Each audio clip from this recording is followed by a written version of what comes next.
Hello, and welcome to episode number 134 of the Lines Podcast. My name is Matt Brown, joined each and every week by Brett Colson and Brad Allen, where we run down all the games in the NFL. And guys, I'm going to go ahead and confess at the top here, this is going to be a son of a bitch for me. I am very confused as to a lot of these games. Looking forward to your perspective on some of these. Huge weather concerns out there. And, you know, a lot of times weather gets overvalued and we are talking about weather when we shouldn't, but this is actual real weather concerns that are out there. So we'll talk through those as well. Real quick, a brief takeaway from Thursday night. If you were holding an over ticket, I feel sorry for you. 30 points scored at halftime, 12 points scored in the second half. And a game that started out like it was going to be fun. I mean, in the first half, it wasn't necessarily the sharpest football, but at least it was fun. Brett, it turned into a real horrible, bad game in the second half. And hey, we had a bad team in the Falcons and a mediocre team in the Panthers, and it kind of played out like that in the second half. Yeah, I'm glad I turned it off at halftime. So you're telling me I missed a lot of bad football in the second half. I woke up to Calvin Ridley injured. Teddy Bridgewater got hurt. What happened last night? Yeah, it was the whole game just fell off a cliff. At halftime, it was just absolutely horrible. Brad, you know, coming into this game, I think the advanced statistics, if you looked into them, a little shocking, I think, for some that the Panthers were ranked as high as they were offensively. I mean, DVOA actually loved them as far as offense, 10th overall rated offense in the NFL. Didn't really show up last night. The highest receiver for the Panthers was DJ Moore, who only had 2 catches for 55 yards. At one point, Teddy Bridgewater at halftime was sitting and he had 8 pass attempts in the whole game. Just a really weird, fluky kind of game, but the Falcons get out of there with a win. I think it was a lot of third down stuff. The Falcons just stayed on the field, and I think probably the weather affected the Panthers a bit more. You know, they're a bit more definitely defensively. They're set up to stop the pass. So in the second half, when the rain was coming down, the Falcons just controlled the ball, ran the ball, and just shut the game out. So I think, you know, different conditions, different day. It might have been a different story, but I think the weather yesterday definitely favoured the Falcons in the end. So, guys, we're going to head into week 8. And as we head into week 8, like we said, you know, 1, 2, 3, 4, at least 5 different games that there are at least decent weather concerns, 3 where there are really, really big weather concerns. This first one I'll talk about here is the Titans and the Bengals. This one's on at least a little bit more of the mild end. We're talking sustained 15-mile-an-hour winds, gusts up to about 25 miles an hour. But when we talk about some of these others, this is going to seem kind of mild when we take a look at it all. A disagreement here between the national kind of books and the Vegas books on this game. Whenever we take a look, this one has been kind of bobbing all over the place between 5.5 and 6 at the national books. Vegas books have been at 5.5 for quite a while now. There is 1-6 over at the Westgate still in favor of Tennessee. But if you look at DraftKings, we're sitting 5.5, 6 at FanDuel, 6 at PointsBet, still 6 at Bet365. So lots of 6s still available in the kind of, you know, national books out there. Vegas books all pretty much at 5.5. Other than that, Brett, I'll start with you on this one. Joe Burrow continues to go out there for a bad team and put up good numbers. One of the highest ranked rookie quarterbacks Pro Football Focus has ever ranked. This team, we talked about this at the very beginning of the year, that they might be cover machines, and it was going to be really hard to bet against these guys because of the way Burrow has shown as a rookie with these weapons around him. And sure enough, I mean, they've been covering because they're fairly decent on offense. It's just not quite good enough overall to win these games outright. Right, but how efficient is this passing offense going to be in these weather conditions is the question. This is a Bengals team that has thrown 64% of plays, rushing only 36% of plays, and now without Joe Mixon again this week. Definitely a concern looking at 15 mile per hour sustained winds, gusts of 25 miles per hour. Everything about this looks like Titans advantage. I mean, a team that we know runs the football well. Injuries on the Bengals offensive line. I'm very concerned about what the Bengals are going to be able to do in this spot. You've also got some unrest in the Bengals locker room, complaints about the coaching. What's the culture like there? Are they going to be up for this game? This isn't a game I'm going to touch, but I'm very worried about the Bengals in this spot. Brad, I saw some people, because like I said, there was, when the sixes were out there, I didn't think people were figuring that this thing was going to go off of a 6, if anything, go the other direction. So I had some people talking about maybe playing the Titans in a teaser leg, basically getting it down to a pick 'em, and then all the Titans have to do is win the game. I don't think I'm going to be playing this one either, but I do agree with what Brett said. It seems like, if anything, it should lean more towards the Titans when you take a look at how this team is built and what they really want to do, which is pound Derrick Henry 30 times into the line. And if the game is going to have some unfavorable passing conditions, it seems like everything's coming up Titans. Yeah, so I unlike you guys, I've bet side and total in this one. So I like it. So yeah, the under, without the weather, I would have bet this one way over. But just, I think in the last 10 years, when there's winds over 10 miles an hour, and we've got a lot more than that here. Mm-hmm. I think the under is 55%. So you simply can't complete deep passes when it's 25 miles an hour wind. So I was happy to have the under there. And then, as you guys said, that it is just a complete mismatch. If this game is going to be about running the ball, like, you've got the best running team in the league against the worst running team in the league, and the Bengals just cannot stop the run anyway. They're also missing those 2 offensive linemen, or expected to miss them. So yeah, you can try and drop Burrow back 42 times like they've been doing each week, but if he can't move the ball through the air, they cannot run the ball. They cannot stop the run, and the Titans love to run the ball. So it just seemed like like I spoke about on Thursday night, the conditions here are just going to perfectly favor the Titans in my view. So I laid 5.5. Yeah, same with me. This is a Titans or pass, and might end up. It'll certainly be a contest play for me. I will be on the Titans in this one, and probably, if this ends up in my account, it'll certainly be on the Titans. Let's talk about one of the ones that I don't know if we're going to have a ton of analysis on here, but it's the Jets and the Chiefs. This thing opened where the Chiefs look ahead line 21 and a half point favorites. Yes, a full 3 touchdowns. We're now sitting 19 and a half consensus really across the board. DraftKings, FanDuel, PointsBet, MGM, all sitting at 19 and a half. Really, the only thing we're looking at there is a slight difference in the total. You can find 48 and a half if you want it. There's 49 out there as well. Brad, you look at this and you say, hey, these are still 2 NFL teams. These are still NFL players on the Jet side of the ball. And yet you look at the 19 and a half and you go, maybe, like, you kind of start to go, maybe. How do you see? I'm not going to say, do you think they can win? They can't win. I will. If you want to bet the Jets to win, I will book your action. But they cannot win this game. But can they keep it within 3 touchdowns? Is the question. So I'm not involved, but I would definitely lean the Jets' way, because as we've been talking about all season, the Chiefs are still in preseason mode, essentially. They're still just testing what works. They're still showing half the playbook. So, yeah, they can be up 24-0 at half time. And I would still say the Jets are favourites to cover at that point, because they're still playing. We saw last week they're still playing hard-ish for they're still NFL players, professional players. So yeah, I don't have a strong view, but I just think the Chiefs just do not care at all about this game, and I just think they're going to shut it down as soon as they can, and that obviously favors the Jets. Yeah. So, Brett, there's no way I'm going to be able to put a Jets ticket in my account, just because who wants to be holding a Jets ticket and you sit there and you're just like, oh my God, I have to sweat this team. And you're not even sweating them scoring. You're basically praying that the Chiefs pull off the gas is essentially what you're praying for.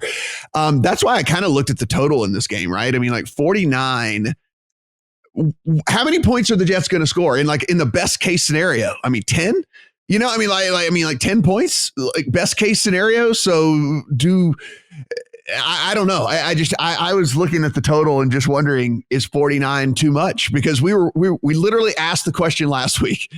I mean, seriously, how many points are the Jets going to score? And we said this the week before. How many points are they going to score? They scored 10 the week last week. They scored 0. They get shut out the week before that. I mean, like literally, when we ask this question, the answer is always 10 or fewer points. So I don't know, man. Do you think that the Chiefs score enough on their own to where, this total could be in jeopardy? Yeah, I guess you're right. You're kind of hoping that the Chiefs hit the brakes and allow the Jets to that they just sit back and allow the Jets to just, get intermediate passes for the entire fourth quarter. Then maybe the Jets will be able to score some points. I do like the Jets here, though, quite a bit. History shows us that the massive favorites haven't fared well in these spots. And I think there are some predictive elements in play here. It's just natural for athletes to get up for some games and play down to competition in others without giving a full effort. So I do think, especially on the defensive side of the ball, the Chiefs will give up some yards and points to the Jets late if they're up by 2, 3, 4 scores. I'm also curious about load management here. Like, does Kansas City care enough about this game to win by 20 points? Do we see Mahomes for all 4 quarters? There's just no reason to leave him in the game if you're up by 24 late. And that's what you need if you're backing the Chiefs here. So I really like the points here for the Jets. I'm curious to see if this climbs. I mean, it was open to 21. It's down to 19.5. Will this get back to 21 as we get closer to Sunday?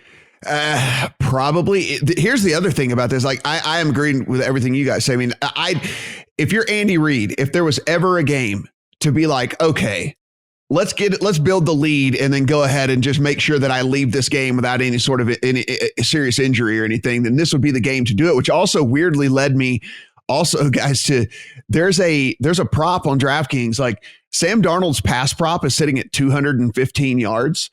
And like, it just seems to me like there is a very high likelihood that he might get nearly a full quarter of basically garbage yards, right? Like almost an entire fourth quarter of just kind of being able to chip the ball down the field. And so I don't know. I almost put the over 215.5, and I'm not ruling out that I would put the 215.5 in my account on the player prop for Darnold, because I just think, again, like you guys are saying, I think it's just one of those situations where the Chiefs get up 4 scores and then the Jets are just kind of able to dink and dunk, like we said, and the Chiefs aren't really too worried about it. So something to keep in mind if you like to play player props out there. I don't know. What do y'all think? Yeah, no, maybe. Yeah, I'm with you. That's kind of how I see it playing out. I think the Jets are actually able to move the ball here late in the game and maybe score some points. That's why I'm kind of leaning the over too.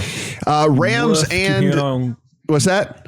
Sorry, Zach. Worth keeping an eye on Crowder because I think he's questionable and probably a game time decision. And without him, it gets quite thin quite quickly for the Jets. Are you not a Denzel Mims believer? Are you not a?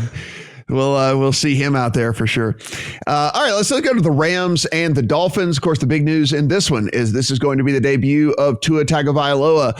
And if you have been watching what the rookie quarterbacks we just talked about Joe Burrow a little bit ago, if you've been watching Justin Herbert as well, you understand why the Dolphins are making this move. Because if these two teams have what they have in their rookies, the Dolphins want to know if they have what they have in theirs. So this is why we are seeing Tua Tagovailoa. And with the line, it is not really affected at all coming off of Ryan Fitzpatrick. The Rams, 3.5 point favorites on the road. There are 3s out. You can find a 3, guys, at FanDuel, a flat 3 on the Rams, a total of 46. There's a 45.5 at BetMGM. Brett, I'll kick things off with you in this one. Tua, if he's anything like what we've seen in Herbert and Burrow, not really that big of a drop-off between him and Fitzpatrick then at that point for the Dolphins. We know the Dolphins actually have a few playmakers as well. We saw that with Fitzpatrick under center. They've been able to score points. They've been able to move the ball. Do you think this line is disrespecting the Rams, or do you think it's fair considering that the Dolphins have been who the Dolphins have been so far this year? I think it's pretty fair. I've been really high on the Dolphins all season. I would have loved to smash Miami in this spot, coming off the bye, facing a Rams team, traveling across the country, and they face one of the softest schedules in the NFL. So the Rams probably aren't as good as the market is telling us here. And now Miami with the QB change, I don't know. A lot of uncertainty about what this offense will look like with Tua under center. Is there a drop off from Fitz? I have no idea. So it was a difficult cap from that perspective. The good thing is they've had 2 weeks to prep for this game but I don't love that they announced that Tua would be starting when they did. Why not announce it this week? Like why give the Rams an opportunity to prep for Tua? That doesn't make any sense to me. So I don't know. I don't think the Rams are as good as some of these metrics show in Miami. Again, I'm really high on this team, and I don't think the market is accounting for how much they've improved since week 1. So I tend to lean Miami here, but it's really tough not knowing what this offense will look like with Tua. Brad, we've got a Miami team from a defensive standpoint. Pro Football Focus has them ranked out at like 16th when it comes to pass rush. I mean, look, hey, middle of the pack is pretty good in today's NFL to be as far as pass rush. If you look at their defensive DVOA rankings, which I think a lot of people maybe would be kind of under the radar, the 14th best overall defense. And if you're going to be bad at one thing in today's NFL and be good at the other, they're on the right side of that. They're 32nd when it comes to run defense, but they're 6th overall when it comes to pass defense. And so this defense, I think, maybe a little bit under the radar again, especially if you're good at you want to be good at pass defense and bad at run defense if you could pick between the two in today's version of the NFL. So they're on the good side of being bad on one end. And again, I don't know. I have a little bit of bias because I just watched so much of Tua in college. Like I'm an SEC guy, an LSU guy. So I just saw a ton of Alabama football. If he is what they thought they were getting in him, if this injury has not made him, which I can't imagine them turning him loose here in week 8, that they're worried about this injury because, there's no reason for them to have played him otherwise. I think Tua is going to be fine. I think this offense is going to be fine, and there'll be rookie mistakes. He's a rookie, but I don't know, man. I think this Miami team is going to be fine. It's interesting. So I've never seen Tua play. I don't really watch much college football, so you would know a lot better than there. I would probably trust the team, though. You can often learn a lot just by sort of reading into the team's actions, and you hear a lot of positive vibes coming out of that camp. I don't think they would have benched Fitzpatrick because he was playing so well. So they must think he can come in and win games because you don't want to lose the locker room, even if you are building for the future. And Fitzpatrick was playing well. So this early down success rate that I talk about a lot, I've got Miami, the best team in the entire league, 54.7% success rate on early downs, non-garbage time. That's second is Green Bay, third is Seattle, fourth is Tennessee. Wow. So, they're ahead of real powerhouse teams, and they've gone and benched the quarterback. So I feel like that has to be something of a drop-off. Like, you're not going to come in and run the most efficient offense in your first start. And then the other thing, I think the matchups probably favour the Rams here. So as you were saying there, Matt, they're awful against the run, good against the pass, but the Rams are the run heaviest team in the NFL. They're going to come out and just run all day. They'll happily do that. And then they attack you over the middle rather than at the corners. Again, that's where Miami's strong is cornerback depth, which is not necessarily where the Rams want to throw the ball. So I can see them moving the ball quite well. And then defensively or offensively for Miami, I think Fitzpatrick was covering up quite a lot of warts on that offensive line. So they're about mid-pack by sack rate, but if you actually look at ESPN's pass block win rate, so that's just whether they win their block for 2.5 seconds, they're 30th in the NFL. So I think Fitzpatrick was just getting out quick before he could get hit. We don't know if Tua can do that, to be honest, and with Aaron Donald in his face, that's a question. So arguments to be made both sides. I'll probably lean Rams, but I haven't bet it just because of the uncertainty. Yeah, same with me. I probably lean Dolphins, but this hasn't made my account and probably won't if we're talking about just a straight bet on this game.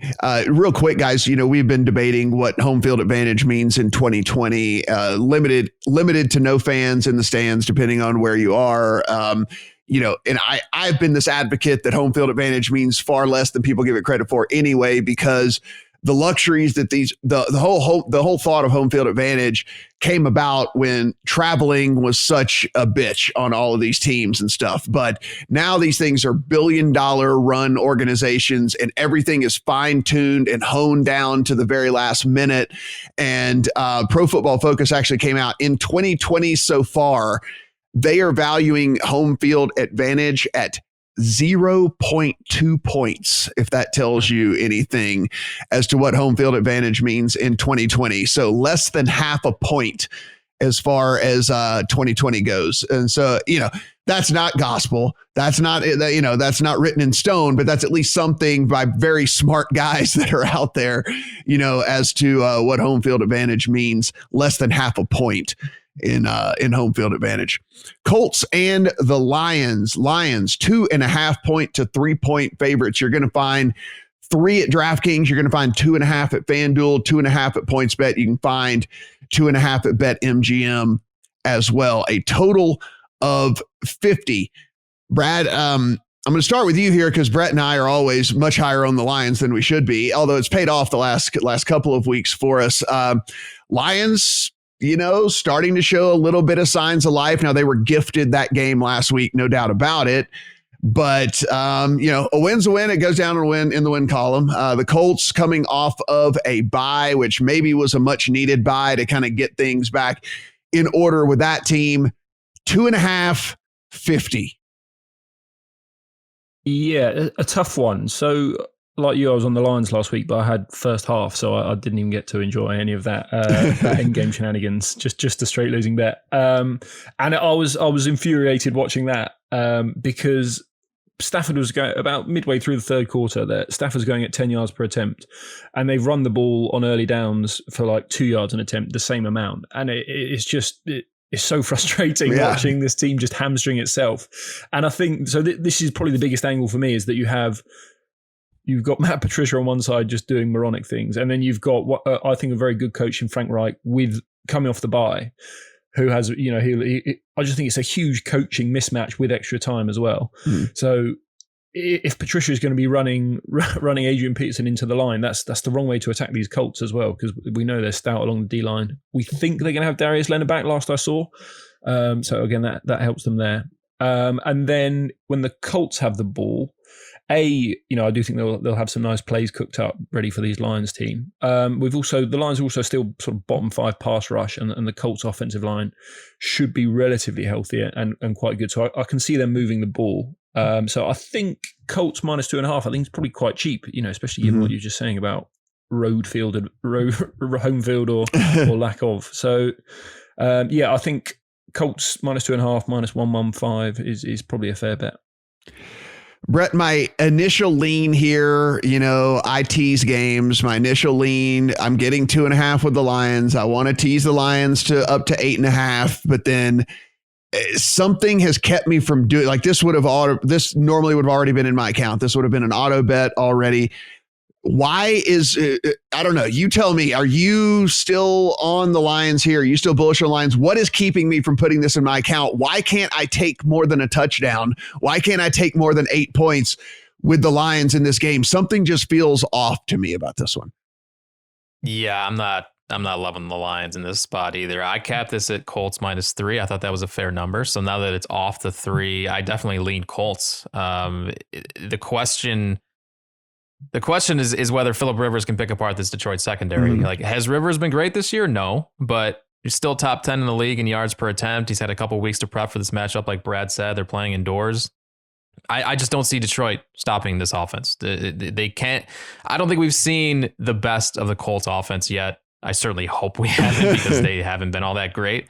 But yeah, I think this is a pretty good sell spot for the Lions coming off 2 straight wins against a team off a bye. That's, like they've had time to prep for the Lions here. And coaching matters. Like Brad said, it's Reich against Darrell Bevell. The Darrell Bevell run first offense is not going to work here when you've got Matt Stafford. It doesn't make any sense. So yeah, I lean Colts here at 2.5. I know. I don't.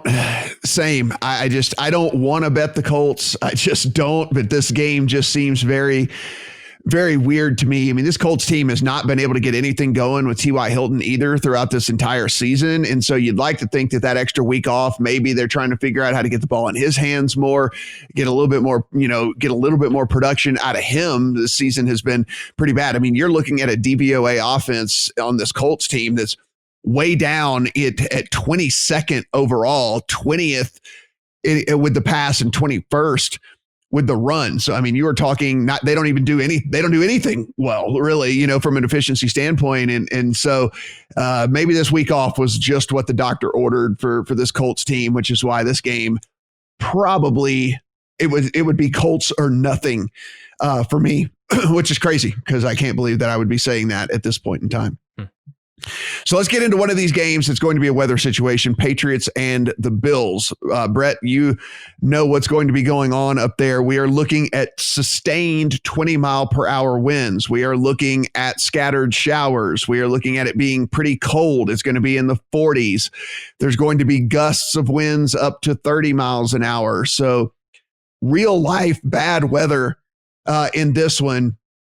And you're living there. You're going to see it. So what's it like now? Is it bad there now, or is it just like, is it something that's supposed to roll in by Sunday? And how do you, since you actually are on the ground, I mean, how bad does the weather get there? How miserable does it make it for these guys? Like, is this being overblown, or is 20 mile per hour sustained with 30 gusts? Like, is it actually going to be miserable?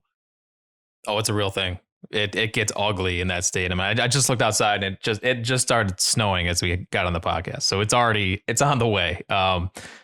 Yeah, it's going to be ugly here. And situationally with the weather, I don't love this for Buffalo. Like this team's been a sieve on the ground all season. 26th run defense DVOA, 26th run defense EPA. They've really struggled stopping anybody on the ground. It's been this way for a while.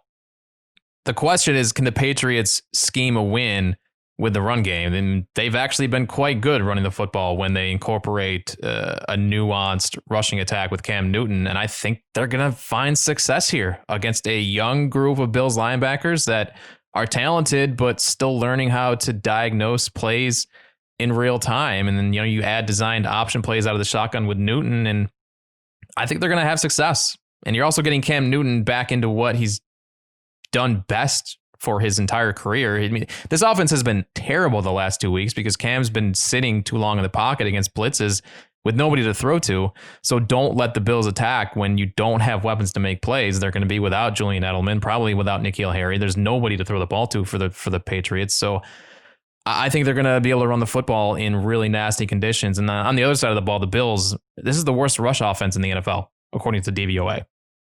They've been successful when they can unleash Allen and Steph Diggs and John Brown in this passing game, but that air attack has been absent in recent weeks, and they don't have a run game to balance out this offense. So as a Bills fan, I'm extremely worried. The Patriots always come in here and leave us disappointed. And as bad as this team has been this year, I think they might do it again to us this week. I like the Pats plus 3.5, plus 4, and I actually think they're going to win this game. Oh, sadly. Look at that. All right, Brad. So we have the downtrodden Bills fan there and that's his point of view. Again, no Julian Edelman. Doesn't look like N'Keal Harry's going to be out there. We are talking Jacoby Myers. We are talking Damiere Byrd. We are talking a whole bunch of wide receivers that have never had any success in the NFL at all. It might not matter because the weather conditions might make it to where you can't pass the ball really anyway.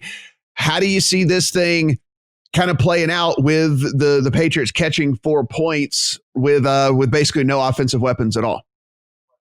Yeah, I mean, Cam might pass for like 50 yards in this game because can you see them throwing the ball? I just don't know why they would. They I think it's going to be as you say, just run on all 4 downs and just go up and down the field like that, pistol and all sorts of option stuff. Mm-hmm. So that probably does make the 4 points valuable. I mean, I think the under is probably my favorite bet here because I think that's the way the Patriots are going to play, and that's just going to be clock moving the entire time. I thought it was interesting. Like Cam looks like he's lost the ability to throw the ball, whether he's injured his foot again like he had before, whether it's COVID leftovers, we still don't know exactly how that affects people long term. But so for the first 3 games, New England ranked 8th in offensive EPA, and then in the last 3 games, they are dead last in the entire league. As I say, it might be those 2 things I just mentioned. It might be that people now just have it on tape a little bit. They've seen, obviously they came out week 1 and they were running all these option stuff and it was a new offense and it took the Dolphins by surprise, but it might just be it's on tape. So I don't necessarily see the Patriots having that much success either. But as you say, these Bills are built to pass now, and they're probably not going to be able to pass either. So, I just think neither team's going to move the ball. You're going to see a lot of moving clock, a lot of running. And I think under 41, even though it's obviously depressed, I think it's still quite valuable. And I think it might go off 39 if this weather stays. If it stays as forecasted, it goes off in the 30s, I think. And Brett, correct me if I'm wrong here, but from what I gather, so weather is finicky, definitely. But from what I was reading from some of these guys who are much smarter than me when it comes to weather, Buffalo weather tends to kind of play out. It's basically if you forecasted, it's not like one of those things where sometimes Sunday looks like it's going to be absolutely miserable. And then you wake up and what do you know? The skies have parted and it's absolutely gorgeous outside and there's no wind at all and whatever. They were basically saying when we're this close, we're only 2 days out. Typically what is forecasted tends to come into play. Yeah. We talk about predictive a lot on this show, and Buffalo weather is as predictive as it gets. It's gonna be nasty on Sunday. It for sure will be. Will it be as bad as they're saying? Maybe not, but we're still looking at. I mean, there's going to be sustained winds. There's going to be high gusts, so that's going to play into this game a lot, and that's why I'm worried because Josh Allen in those types of conditions is worrisome. Yeah, definitely as a guy who just likes to fling it. So yeah, I like the Patriots. Cam Newton 194.5 is his passing prop. Keep me from betting the under on that. Keep me from betting the under on that. Then rushing props. Josh Allen 35.5, Cam Newton 46.5. Keep me from slamming the over on both of those guys. Josh Allen's going to run for 60 yards in this game. Cam Newton's going to run for 60 plus yards in this game. Those numbers will not be at 35.5 and 46.5 come Sunday. I can tell you that. So if you like them, go ahead and take the overs on them now because those numbers are the only way they're going is up. There's no doubt about that. Let's take a look here at another interesting one that is going to be really, heavily impacted. Raiders and the Browns. So we're talking rain. We're talking 25 mile an hour sustained winds. We are talking gusts up to 40 miles an hour. This is going to affect the kicking game. This is going to affect the passing game, even the intermediate pass. Typically, we talk about the deep passing game when we're looking at these 15 to 20 mile an hour winds. Now we're talking 25 sustained with 40 mile an hour gusts. This even starts to affect the intermediate passing game as well, which you're talking the 12-yard passes can even be affected at this point. Field goals, we're not going to get any attempts of field goals longer than 40, 45 yards, something like that with the way things are going with this. So Brad, we're entering this as the Browns as 2.5 point home favorites. And shockingly, a total still sitting at 50.5 in this game with everything that I just mentioned about what's going on. That seems to be the thing that's sticking out to me the most. Yeah, that's too high. I'll bet under there as well. And if the forecast changes, you'll have to get out of it, and you might pay a bit of juice and whatever. But if it doesn't change, which forecast's pretty good nowadays, then I think you've got a hugely valuable bet. Also backed the Raiders here. I think they're quite undervalued.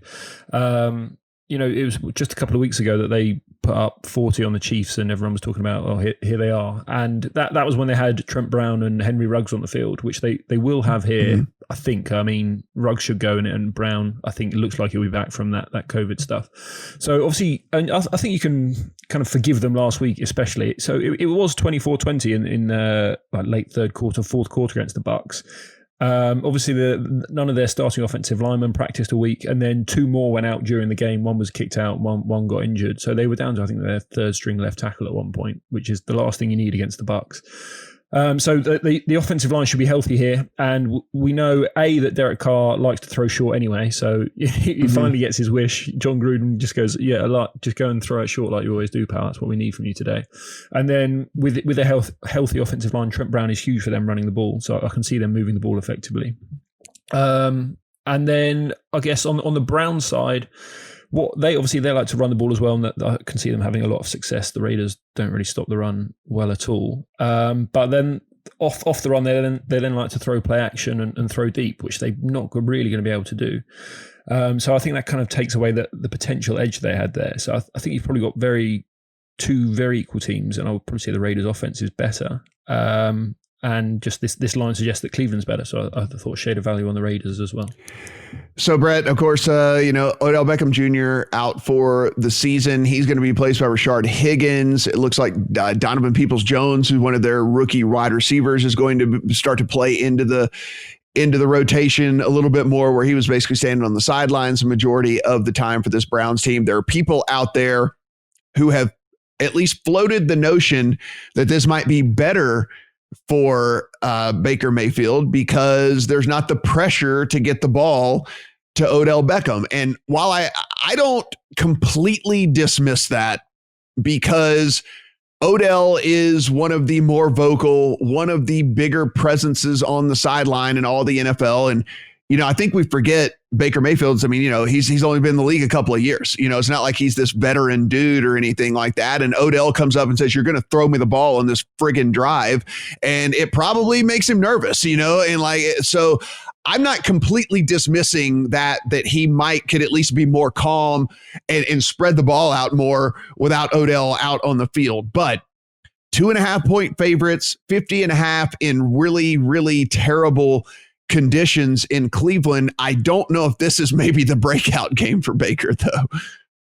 No, definitely not. And if there is another positive from the OBJ injury, is that they might rely on their tight ends more, which, run even more 12 personnel. And that's what they should be doing this week anyway, if it's difficult to throw the football. So expect to see a lot of Njoku and Harrison Bryant, who has looked awesome so far this year. Just create running lanes for Kareem Hunt, because that's how you're going to win this football game.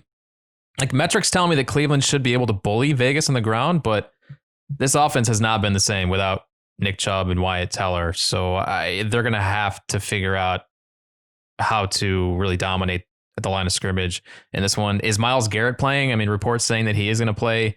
No pass rusher has more of an impact than Garrett. So if he's out, that's a huge upgrade to the Raiders. And like Brad said, the Raiders should be able to counter with a better passing attack on intermediate throws. Derek Carr has been more accurate than Baker Mayfield on these short throws, which is crazy to say considering Baker was the accuracy guy coming out of college, but it is what it is. So I keep going back and forth on this one. I don't really have a lean either way, but I think Brad's right. I think there is a slight edge to the Raiders in this spot. Yeah, I have the under in my account. Again, I'm playing these weather situations, and what this typically does, and guys, I'll always let you know like how I set this stuff up if you want to try it on your own. What happens is we pay attention to this stuff early in the week, and the general public does not. And this is all going to come out on Saturday afternoon or Sunday morning that, oh my God, there's a whole lot of crazy weather in these places. And then these totals just absolutely fall through, like just absolutely plummet and bottom out. And you can see these things move 4 and 5 points in a relatively short amount of time. And I like to set up pretty decent middle opportunity. So I like to get in on the under on all of these where I can. And then if I get a nice enough middle, then I just come back in on the over on the other side and try to hit this thing twice. If I lose the juice, I'll lose the juice. I've done this I've done this for the last decade. Like any of these weather games, when the total's up there, I will go ahead and just auto bet the under. It will fall inevitably because everybody overreacts to the stuff. And then I come back in on the over, and you'd be surprised how many times you can actually middle these situations. So I'm in on the under on this thing. I think that and honestly, I think the game plan basically says under anyway, like y'all are talking about. Look, if you're the Raiders, you go out and you do what you want to do anyway, and dink and dunk and use Jacobs. And then if you're Cleveland on the other side of the ball, look, so Odell's not there now. So what you have, your deep threat now becomes Donovan Peoples-Jones. And it's like, that's your rookie receiver. Are you throwing 50-50 balls to your rookie receiver in these types of conditions and stuff? You're not doing that anyway. So it lends to the run game. It lends to the dinks and dunks and kind of methodically driving the ball down the field. So yeah, I'm with you guys 100% on all of this. And if anything, maybe the Raiders end up as one of those teaser legs for me as well to get them up through 8.5, which I think is a pretty safe bet in this scenario to take them up to 8.5. By the way, this total opened 55.5. It's down to 50.5 already. Yeah. and it could continue to drop. So yeah, definitely. Like we said, the public hasn't even started to hit it yet. Like they're going to be watching the pregame shows, and then like it's going to show the sideline reporter like blowing around like this or whatever, and then they're going to be, oh my god, I got to bet the under. There's no way they're going to score points. It's already moved. So Vikings and the Packers, yet another win game, almost the exact same forecast that I just gave you for this other one. 25-mile-an-hour sustained winds, gusts over 40 miles an hour. It's going to be cold as hell there too. Temperatures in the 30s. But of course, if the wind is blowing that hard, then it feels like it's the 20s out there. It's going to be harder to kick. It's going to be harder to throw deep. The same thing that we were just talking about with this game before. So Brett, we're looking at the Packers favored by 6. There is a 5.5 available at FanDuel. It is a total in this one sitting right now at 50. You can get a 51 out there in this one as well. Are we just repeating what we said about last game? Yeah, I guess these two teams are so bad against the run, so I could actually see this one getting over just based on the run because game. of the success rates on the run, honestly. I mean, it's already fallen from 57, 56. So I don't know. Maybe there is some value on the over. This one's super interesting, though. Like, I liked the Vikings in the first matchup this season. I severely underestimated the deficiencies in that Minnesota secondary. And if you look at this injury report, there's nobody left in this Minnesota secondary. So that would be a huge advantage to Aaron Rodgers and Devontae Adams in this Packers passing offense. But can they capitalize in these weather conditions? That's the question. But like I said, Green Bay should be able to get a lot of chunk yards on the ground here. Huge mismatch in the trenches. A lot of talk about how bad Green Bay is against the run, and they are, but Minnesota hasn't been able to stop anybody on the ground. And now Danielle Hunter not going to play. Yannick Ngakoue is gone. That's their only pass rusher. Like, they have nothing left on this defense. So I thought 7 was a pretty fair number, even if they are playing next to a wind turbine. Yeah. As it continues to fall, I like Green Bay more and more.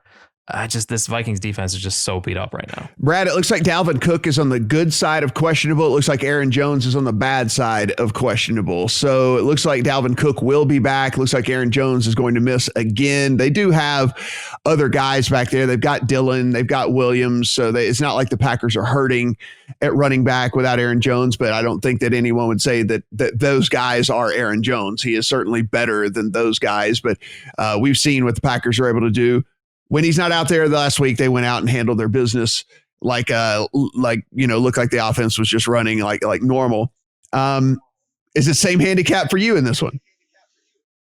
Yeah, bet the under under and walk the dog and come back and then watch it be 2013 because they might be bad stopping the run, but at the end of the day, in the NFL, stopping the run is a numbers game. Like if you put 8 in the box, you will give up fewer yards per carry than if you put 6 in the box. And if you can't throw the ball, which we don't think you will be able to, then you'll be able to stop the run, essentially. I think it's interesting because I would have loved the Packers without the wind because the Vikings will get 0 pass rush. We saw that in game 1. They've got even fewer pass rushers now against this Green Bay offensive line. And also the Vikings are banged up in the secondary. I think they're going to be missing at least 2 of their top 4 corners here.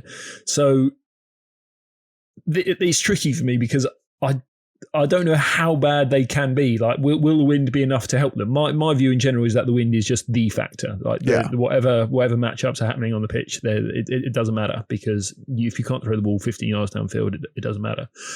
So I've stayed away from the side and just bet the under.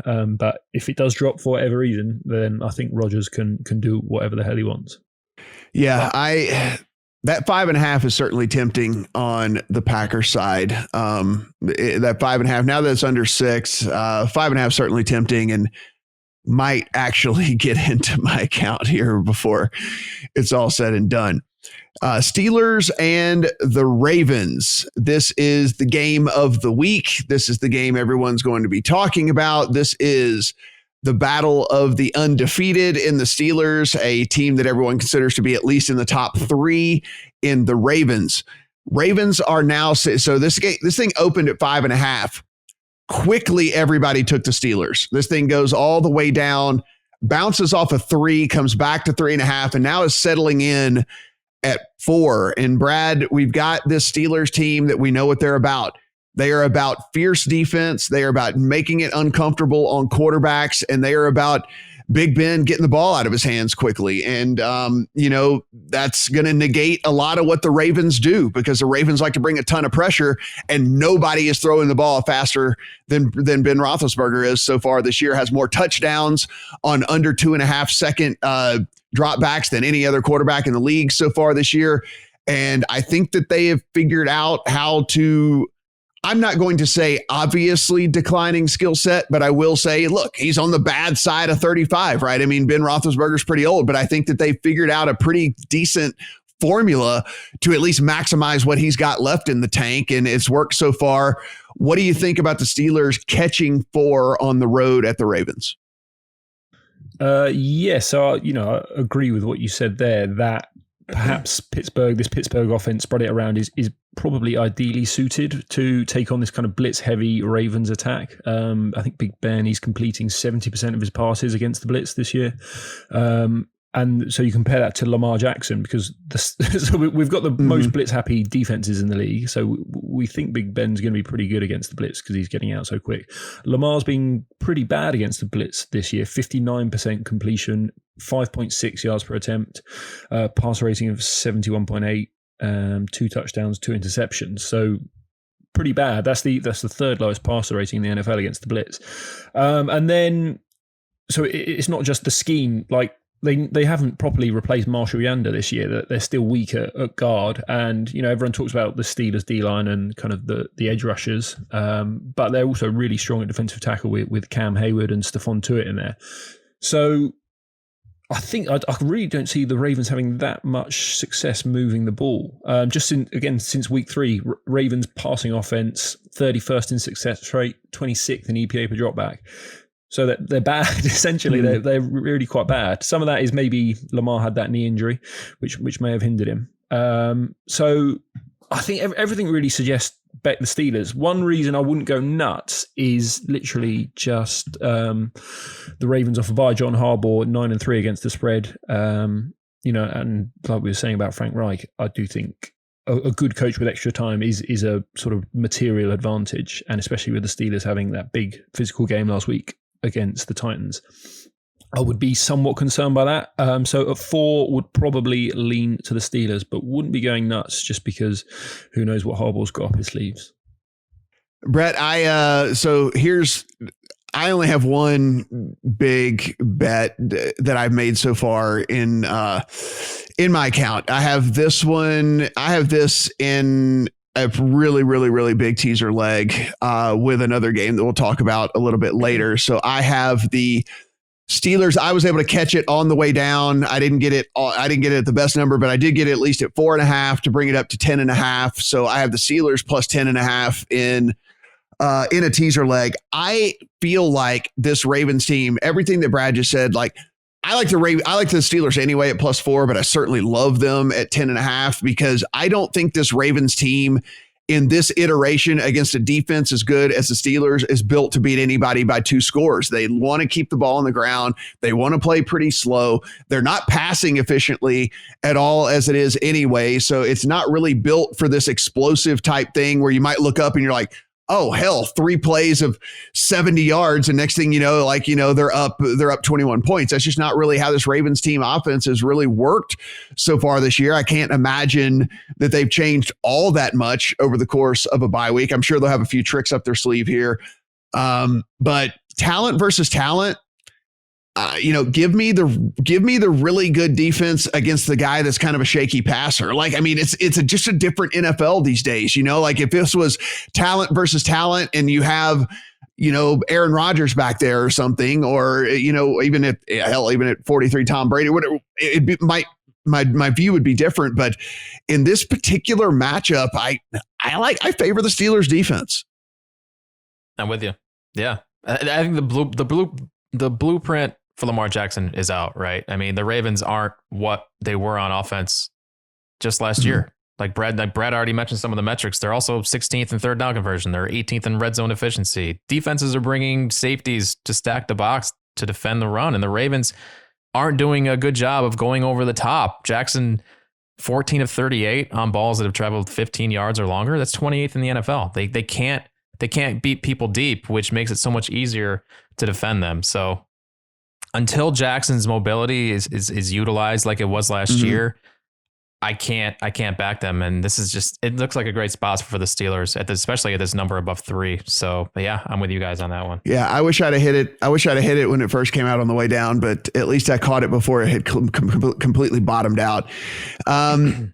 This is a game I don't have any idea why I want to stay away from this game as much as I do, but I do. Chargers and the Broncos. The Chargers are 3.5 point road favorites over the Broncos. As bad as the Broncos have looked, Brett, I still, for whatever reason, don't want any part of this game on the Chargers. 44.5 is the total. Maybe if you believe that the Chargers get after Drew Lock, they're not able to do anything on offense. This Chargers team seems like they're only scoring on these like splash plays, right? The long sustained drives aren't really there, but they're kind of just scoring on these, you need like a 40-yarder in there, a 50-yarder in there before they're able to score touchdowns. Maybe you take a look at the under. I don't know, but this was one of the first games I crossed off this week. Yeah, I don't have a heavy lean on this one either. It's just, I tend to try to fade Herbert. I mean, I was fading him as a huge favorite at home, and I don't love the idea of taking him as a favorite on the road either. The big thing here is the Chargers defensive line against the Broncos offensive line. What I saw last week from the Chargers was the pass rush of old with Bosa and Ingram just creating havoc against a bad offensive line. And the competition doesn't get a whole lot tougher here. The Broncos are grading near the bottom of the NFL in pass blocking. So that's the big difference maker and kind of why I'm leaning Chargers at 3 if you can get it. But yeah, it's hard for me to back Herbert as a road favorite, even though we're talking about home field advantage not really mattering as much. You're still going into Denver. He's never played up there before, so I'm just staying away from this one. Brad, there is a flat 3 out there if you would want it on the Chargers. There is a 3.5 if you'd want it on the Broncos. So you can kind of figure out how you want to go about playing this one. Total 45.5. What are your thoughts on the Chargers on the road at the Broncos? Yeah, not a huge view either way. We'll probably lean Chargers -3 if you can get that. I'm starting to think Herbert is legit. He's 13th PFF grade from a clean pocket. And he's been doing this explosive stuff for a month now. So I'm kind of inclined to think that might be who he is.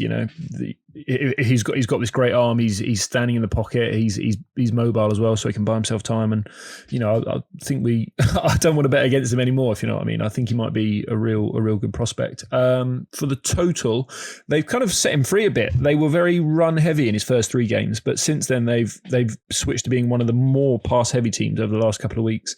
They've sped up the pace over the last month. Chargers games have the 6th most snaps in the NFL. And then the Broncos, they're very good against the run, PFF's 3rd graded run defense. So they face a lot of passing as well. So I think we might see the Chargers go quite quick and air it out, which does favor the over. So here's another wind game, and the Saints are on the road at the Bears. Again, same deal. 25-ish mile an hour sustained winds. Gusts up to 40 miles an hour.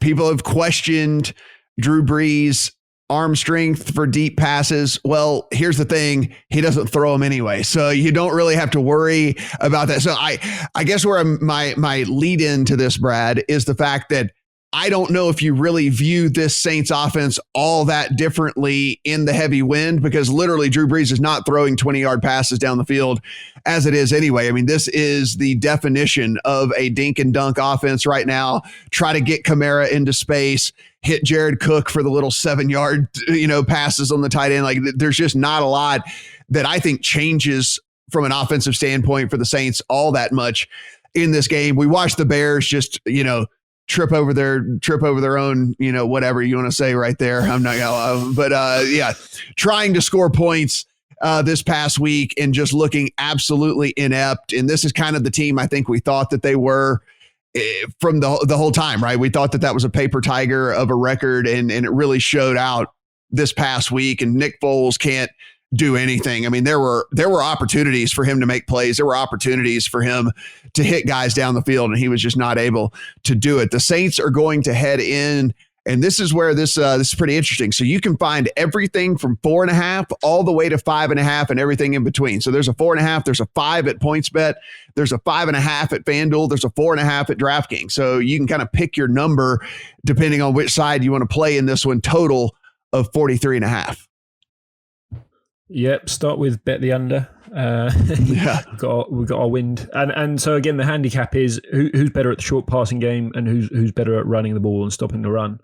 And the Saints are better at all of those things essentially. So 10th rush offense by DVOA against the 29th rush offense by DVOA, and I think the Saints probably nullify. That offensive line is strong enough to nullify what the Bears do well, which is rush the passer. That's kind of the real strength of the team, is that D-line. And I've watched these games quite closely the last couple of years they've faced off. And as soon as you take that Bears pass rush away, the Saints just marched up and down the field against these Bears. And I think we probably see more of the same. And as you say, if Breeze is just dumping it off to Kamara, it doesn't really matter how much wind there is. Yeah. You know, it's a 5-yard pass. So, yeah, I think they move the ball quite nicely. So, yeah, Saints minus 4.5, you can get that, I like. And under 43.5 again. They both play slow. They both run the ball a lot. They both be forced to run the ball a lot. And they're not going to be hitting any deep passes. So, just a lot of clock. So, yeah, under and Saints for me. So, Brett, I mean, look, I think the game plan, look, we're just some schlubs here talking, you know, on podcast about this. But, I mean, look, you put Marshawn Lattimore on Allen Robinson. You play 8 in the Robinson. You play 8 in the what's that? Robinson's out, I believe. Is he out? Yeah, I think so. Oh wow! All right. Well, then that completely changes. That completely changes how that is going to go. Yeah, I mean he missed. Yeah, he hasn't practiced. He has not practiced. Khalil Mack was out of practice all week as well. Yeah. Interesting. Well, then you don't even have to put him on. You don't even have to man him up then, Brett. I mean, like it's like if you watch which they did, and they have the tape, whatever. You just load the box and you say, okay, Nick Foles, if you can beat us passing the ball and you can beat us passing the ball in this wind, then by all means, you deserve to win this. Like I would just dare Nick Foles to try and beat me through the air in this wind. I think the game plan writes itself for the Saints. I think this lines up perfectly for this team. I think I can't even imagine really a better scenario than Nick Foles having to try to beat you in a windy scenario and you just basically lining up and selling out to a bad run offense as it is anyway. I really, really like the Saints in this spot. Yeah, this is my favorite spot of the week. Yeah. Everything you guys said, a game where neither quarterback will be able to throw accurately down the field. But like you said, Breeze doesn't throw downfield anyway. 1.3 deep pass attempts per game. Foles, 5.3. He throws the 5th most deep balls in the NFL. I mean, that's just who he is. So if New Orleans is able to jump out to a lead, you got Nick Foles flinging the ball around in really poor passing conditions. Also a very good New Orleans rushing offense against a Bears defense that is average at best against the run, likely to be without Khalil Mack again this week. I need to rush to the sportsbook after this podcast to get it 4.5 before it moves. Yeah. Because this will definitely be making my card. Saints minus 4.5. Michael Thomas did return to practice, we should add. So if anything, it's a good sign for the Saints that he looks like he might be out there as well. 49ers and the Seahawks. The 49ers are getting healthier, ? And then they get injured again. And then they get healthier and then they get injured again. And it just continues to be this cycle of them never being able to actually get healthy. Brett, they're going to be without Deebo Samuel this week. So Brandon Ayuk is really going to have to step up which he did last week, over 100 yards receiving for them. A guy that they took an early draft pick on. And so he's going to have to step up and really kind of be the alpha there for the 49ers. We know the story with the Seahawks team. It played out yet again this past week. They can score a lot of points, but they allow everybody else to score a lot of points as well, which is why we're looking at a total of 53.5 or 54 in this game as we sit right now. Seahawks favored by 3, 2.5 is out there, I think, at a book or two. What do you like in this one? I see this as a pretty good spot to sell high in the 49ers. Mm-hmm. I mean, do I trust Jimmy G to throw the football against this defense? That's how you attack the Seahawks. I don't really trust Garoppolo all that much to do that. And then on the other side of the ball, you got Russell Wilson against these 49ers corners who can be exploited. I like Seattle quite a bit here. Brad, I wanted to like the 49ers in this situation, but without Deebo Samuel, I think there's a couple of things that happens here. One, you're asking a lot of a rookie receiver in Ayuk to kind of become the overnight alpha there in this situation. And then two, Deebo also brings just a lot of different dynamic to the offense as well. They use him in these like jet sweep things. He's able to run. He actually has which I don't think was the scouting report coming out of college, but he actually has a pretty good route tree. I mean, you'll see this guy coming across the middle. You can see him going deep. Like he's got a pretty good and diverse skill set when it comes to being a receiver. Not having him out there, I think, is a pretty big knock on the 49ers offense for me, which is another reason I wanted to like the over in this one too, but I haven't quite gotten there yet. Can you talk me into anything?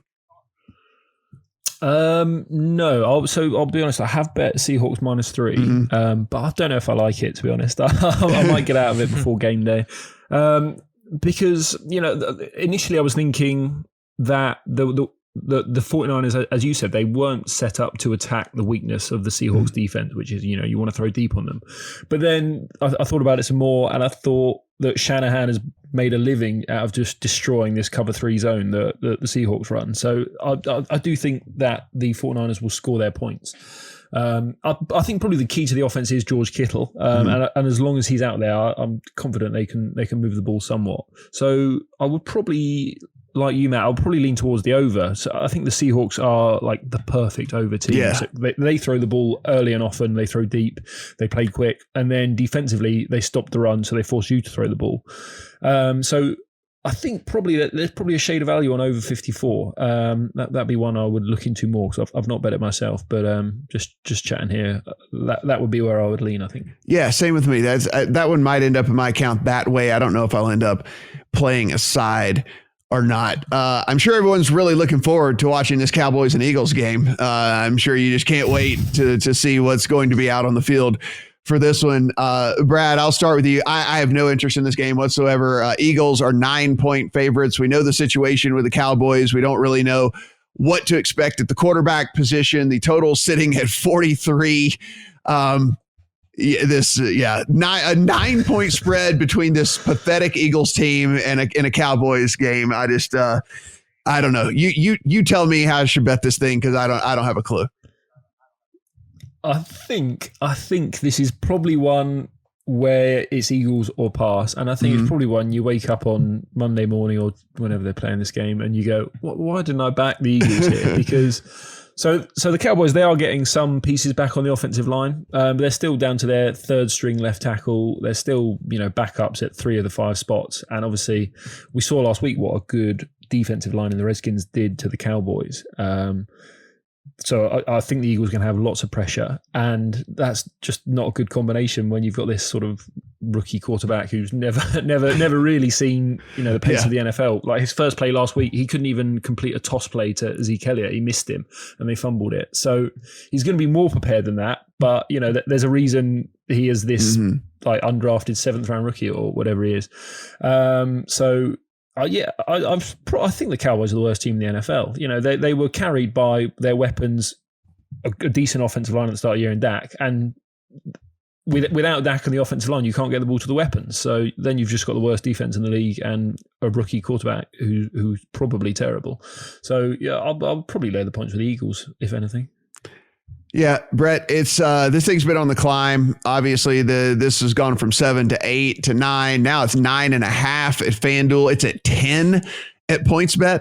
Has already gotten to 10. And the Eagles are a 10-point favorite in a football game in Week 8 of 2020 with what we've seen so far this year. How do you feel about this one, if you feel any way at all?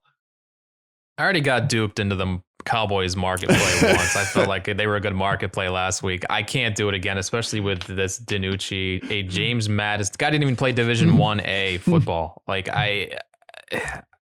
I don't know what this guy is, so I'm staying away from it. I think probably the Eagles are the right side of this current number, I know. Side note here, guys, and we're not going to do sports talk radio stuff here or whatever. We'll keep this to 1 minute. But if you play in that division and it is as bad as advertised, we know this. It is as bad as advertised. If you're the Cowboys, do you not call the Dolphins and see if they'll trade you Ryan Fitzpatrick? Could you not win this division with Ryan Fitzpatrick at quarterback? Because I feel like you could.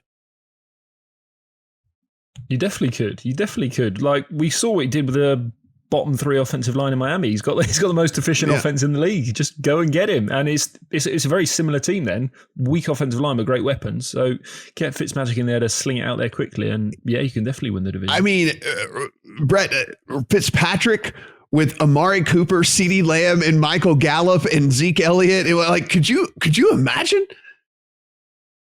Yeah, I don't understand what they're doing. Go get anybody. Yeah, I know. I mean, seriously, you could literally go get almost any other quarterback on the street right now, and it would be better than the situation that you're putting out there. This is unreal. All right, so Monday night, let's close things out here. Bucs and the Giants. I told you I have one massive bet in my account so far this week. It is this. So I have the Steelers up to 10.5 point dogs. I took the Bucs down from 10.5 point favorites to 4.5 point favorites in this one. And that is my 6 point teaser leg that I will have a very good or very bad week should that get home for me. Now, this line has climbed from 10.5 up to 12 at DraftKings. It's 11.5 at FanDuel, 12 at PointsBet as well out there. So this thing is getting some Bucs support on the news that the Giants had to send home some of their offensive linemen due to COVID concerns and all that. Does that really matter? Is it really a situation where you want to move the line a 1.5 because the Giants of all teams like had to send some people home? I don't know. Maybe a bit of an overreaction with all of that. But Brett, what do you think? I've taken this 10.5. I brought it down to 4.5. I think the Bucs are the second best team in all the NFL behind the Chiefs. So I am pretty bullish on this Bucs team overall. I think top to bottom, you are looking at one of the most complete teams from a defensive standpoint to an offensive standpoint, to running the ball, to passing the ball, to everything. Now, I understand Godwin going to miss this game, but this is about as soft a landing spot as you could ask for if you're going to be without Chris Godwin. I want to love the Giants here. They've actually been competitive against good teams this year. Yeah. That might just be good teams playing down to bad competition, but who cares? We just have to cover a big number. That said, the matchup here between the Giants offensive line and the Bucs pass rush is about as wide as you can imagine. So I'm hesitant to take the points here because they might not be enough. I don't know what to do. I'm definitely going to look into this more. It's a game that I want to talk myself into betting the Giants here, but I haven't gotten there yet. So I don't know. Maybe you guys can talk me off the ledge. There's, I don't think it's going to climb anymore because I think that a lot of those guys that were quarantined got cleared this morning. So it looks like if this thing had gotten to 13, 14, maybe you then could see me coming in on the Giant side. If anything, this probably starts to fall again now that these guys got cleared. So Brad, I don't know. I guess all I can say is if you like the 12 that is available at PointsBet, you might want to go ahead and get after it because I can't imagine it's going to climb anymore now that it seems like some positive news came out for the Giants. I prefer the Bucs side, to be honest. So if you are right, then it might be worth waiting. It's kind of what Brett said. I think both lines of scrimmage are going to be dominated by the Bucs. Giants have got the 31st ranked offensive line by pass block win rate, and we kind of know all about what the Bucs do up front. Just personnel wise, I don't think there's any Giants receivers that can get free from their respective cornerbacks out there. And then the other side of the ball, The Giants don't even rush the passer, so Brady's going to have all day back there. The concern, if you're going to be laying 12, is this lack of weapons, because Evans is probably still a bit banged up with that ankle. He's not really been getting targeted. It has been a lot of Chris Godwin, and he's out, as you say. So it's going to be Gronk, it's going to be Scotty Miller, it's going to be a banged up Mike Evans, which is possibly not ideal if you're trying to lay 12. But if this gets back down to 10, that would be a buy point for me. Guys, as I said, just kind of recapping on my end, I have a big teaser on the Bucs and the Steelers, and I really, really love the Saints side this week against this pathetic Bears team in this wind where I'm going to dare Nick Foles to beat me through the air. He couldn't do it in okay conditions this past week, so try and do it to me in these horrible conditions. Those are kind of where I'm looking this week, and of course, all those win games we were talking about, I have been on the under a lot of times in those games. Brett, where are you looking this week as far as your kind of best plays of the week? I like a lot of road teams this week. Talked about the Jets. I think that's just way too many points. I don't think the Chiefs are really going to show up for this game. So I'll gladly take the 3 scores on the Jets side there. New Orleans is my favorite play of the week. Will definitely make my card. Will definitely make my account. Is if I can get down to the book, even at 5 and a half. I still like the Saints at that number, but I would prefer the 4.5. The Patriots, I'm taking the plus 3.5, plus 4. I just think they have the edge in these conditions. And the other one is the Steelers. I don't know if it'll make my account, but it'll probably make my circa card. Yeah. I just think I think they might be the better team. Brad, what are you looking at this week as far as your kind of rundown of where you're going to be? Yeah, so I've backed Indy minus 2.5, lay a bit of juice. You might have to go to minus 120 for that. I have backed to the Titans minus 5.5. The Raiders on the money line, probably get around 2.2, something like that. And then the Saints minus 4.5 as well. Guys, this is going to be a weird week, interesting week, all kinds of weather situations that are going to affect everything. And, hopefully, fingers crossed, we're Friday.